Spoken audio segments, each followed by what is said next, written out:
샬롬, 좋은 아침입니다. 오늘도 말씀으로 하루를 시작하는 귀한 은혜의 하루가 되기를 소망합니다. 오늘은 고린도전서 6장 1절부터 7절까지의 말씀을 좀 살펴보도록 하겠습니다. 지난번에도 말씀드렸다시피 이 6장에서는 송사의 문제, 그러니까 이 불신자들의 재판정에 가서 이 서로를 고발하는 그리스도인들의 문제를 이 불신자들의 재판정에 가서 고발하는 그 문제를 다루고 있습니다. 아마 그 당시 사람들이 이렇게 했던 것 같습니다. 앞서 1장, 2장의 말씀에 보면 이 교회는 예수 그리스도의 십자가의 복음을 믿는 사람들의 공동체다라고 그렇게 계속해서 말씀을 하고 있었죠. 그러면서 계속해서 지금까지 살펴본 게 어떤 겁니까? 교회는 복음에 합당한 그 생활을 가져야 된다. 그런 모습을 갖춰야 된다. 이런 거 아니었나요? 하나님 나라의 시민다움이 있어야 된다는 거죠. 그런데 고린도 교회 사람들은 그러지 못했던 것 같습니다. 오늘 이 6장에서 나오는 그 송사의 문제도 바로 이제 그러한 이 내용 가운데 하나인 거죠. 1절 말씀해 보시면요. 너희 중에 누가 다른 이와 더불어 다툼이 있다라고 말씀합니다. 그런데 문제는 그럴 수 있죠. 중요한 건 구태여 불의한 자들 앞에서 고발하고 성도들 앞에서 하지 않는다라고 말씀을 해요.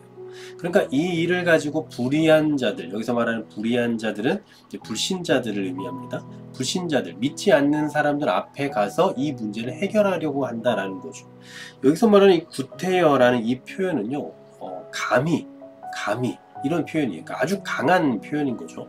그리고 여기서 말하는 또 불의한 자들, 이 불의한 자들이라는 것은 6절에서 말씀하고 있죠. 믿지 아니하는 자들이라고 표현하고 있는데요. 바로 이 사람들을 의미하고 있습니다. 그러니까 믿지 않는 하나님의 법과 전혀 상관없이 살아가는 그 사람들이란 말이죠. 성도들 사이에서 일어나는 그 문제를 지금 어떻게 한다는 겁니까? 세상의 법정에 가지고 가고 있는 그 상황을 말하는 거예요. 그러면서 엄한 질책을 하는 거죠. 다툼이 났으면 서로 간에 옳고 그름을 따져야 될 거 아닙니까? 그런데 이 문제를 성도들 사이에서, 성도들 앞에서 해결하는 것이 아니라 불신자들 앞에까지 가지고 나가는 거죠. 이것은 하나님의 백성들이 해서는 안 될 일이다라는 것을 말해주고 있습니다. 왜냐하면 2절 말씀에 나오는데요. 성도가 세상을 판단할 것은 너희가 알지 못하느냐? 세상도 너희에게 판단을 받겠거든 지극히 작은 일 판단하기를 감당하지 못하겠느냐라고 말씀을 하는데요. 이것은 자신들이 하나님의 백성됨의 특권을 갖고 있다라는 것을 잊은 행동이다라는 거예요.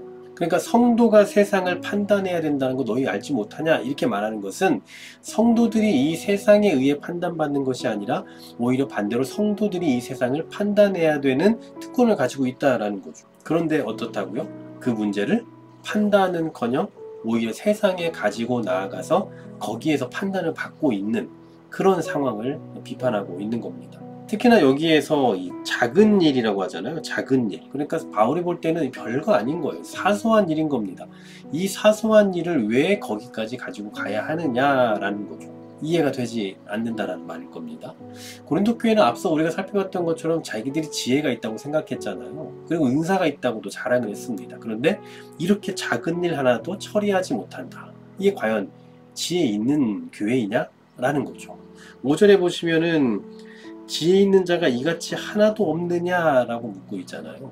지혜가 있다고 그렇게 자랑을 했는데 이런 일 하나 해결할 사람이 없어서 세상의 법정까지 가지고 가야 되느냐라는 겁니다. 5절에서도 계속해서 말씀하는 것은 내가 너희를 부끄럽게 하려고 이 말을 한다라고 밝히고 있어요. 그러면서 너희 가운데 그 형제간의 일을 판단할 만한 지혜 있는 자가 하나도 없냐라고 묻고 있죠. 할 만한 일이다라는 거예요. 얼마든지 할 수 있는 일이고 얼마든지 처리할 수 있고 얼마든지 해결할 수 있는 문제를 가지고 갔다라는 거죠. 우리 시대의 교회들도 보십시오. 이 세상의 법정에 가서 이 추태를 부리는 행동을 하는 사람들이 참 많이 있는 걸 보게 됩니다.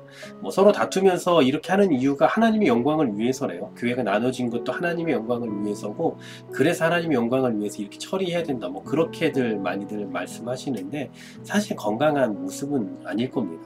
오늘 사도 바울이 지적하고 있는 것처럼 오히려 교회가 세상을 지적하고 세상을 판단해야 되는데 반대로 세상에 나아가서 판단을 받고자 하니 이런 일이 있을 수 있겠냐라는 거예요. 그러면 교회는 어떻게 해야 되느냐? 이런 문제에 쌓였을 때 교회는 어떻게 처리를 해야 되느냐? 7절의 말씀을 보시면요. 너희가 피차 고발함으로 너희 가운데 이미 뚜렷한 허물이 있나니 차라리 불의를 당하는 것이 낫지 아니하며 차라리 속는 것이 낫지 아니하냐라고 말씀하고 있습니다. 그렇게 하느니 차라리 불의를 당하고 차라리 속는 게 낫다라는 말씀이에요. 오늘 우리가 살펴보진 않았지만 8절 말씀에 보면 또 그는 너희 형제라고 그렇게 표현하거든요. 형제의식을 갖고 있다면 이 세상 법정까지 나아가서 그 형제에 대한 사랑을 버리는 것이 아니라 차라리 그냥 불의를 당하고 속는 것이 그리스도인 낫다라는 얘기입니다. 한쪽이 재판에서 승리했다고 해도 결국 상처를 입는 건 교회거든요. 형제 관계에서 누가 승자가 있고 누가 패자가 있습니까? 형제 중에 한 사람이 지고 한 사람이 이기면 그럼 뭐합니까? 어차피 상처를 받는 건 가족이잖아요. 마찬가지로 예수 그리스도를 믿는 사람이 진정으로 형제라는 의식이 있다면 이런 일을 해서는 안 된다라는 말씀입니다. 그렇습니다. 어쩌면 좀 예민한 문제일 수도 있기 때문에 쉽게 제가 이게 좋다 저게 옳다 이렇게 말할 수 있는 건 아니겠지만 중요한 건 교회가 가져야 되는 마음은 이 7절의 말씀 같아요. 차라리 불의를 당하는 것이 낫고 차라리 속는 것이 낫다. 왜냐하면 우리는 형제이기 때문에 형제의식을 가지고 있다면 교회 공동체가 서로 가족이고 사랑하는 형제 자매 의식을 가지고 살아간다면 그냥 차라리 불의를 당하는 게 낫고 알면서도 속는 것이 낫다라는 거예요. 어떻게 해서든 끝장을 보겠다라는 게 아니라 그리고 또 하나님의 영광이라는 그 이름으로 또 핑계를 대는 것이 아니라 그냥 그럴 바에는 차라리 알면서도 불의를 당하고 손해를 보는 것이 더 낫다. 그것이 바로 교회의 지혜로운 모습이다 라는 사실입니다. 어떠십니까? 혹시 피해를 입거나 아니면 어려움을 당하고 계십니까?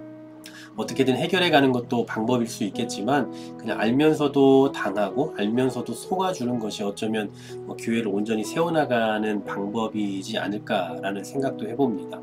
쉽게 제가 말할 수 있는 부분은 아니지만 여러분 개인의 삶 속에서 또한 교회로서 살아가시면서 여러분들이 당하고 있는 그 불의나 아니면 연약함들이 있을지라도 오늘 이 7절의 말씀처럼 차라리 불의를 당하고 속는 것이 낫다. 왜냐하면 우리는 형제이기 때문에 결국 내가 이겨도 누군가는 져야 되고 결국 상처는 교회가 받아야 된다라는 것을 기억하면서 오늘 이 7절의 말씀처럼 차라리 불의를 당하고 차라리 속고자 하는 그 마음으로 양보하고 이해하며 사랑하고 결국은 교회를 세우고자 하는 그 모습을 이러한 삶을 통해서 또 증명해낼 수 있는 우리 모두가 되기를 간절히 소망합니다. 하나님 감사합니다. 교회 안에 일어나는 그 분쟁이라는 건 참 결코 쉬운 문제는 아닌 것 같습니다. 그럼에도 불구하고 오늘 바울이 고면하고 있는 것처럼 알면서도 불의를 당하고 차라리 속는 것이 낫다라고 말씀하고 있는 그 내용을 기억하면서 교회의 덕과 유익을 위해서 손해볼 줄 아는 또 피해도 볼 줄 아는 그런 지혜로운 그리스도인들이 되게 하여 주시고 그로 인해서 우리가 한 형제임을 한 교회됨을 증명해내는 지혜로운 우리 모두가 되게 하여 주시옵소서. 예수 그리스도 이름으로 기도하옵나이다. 아멘.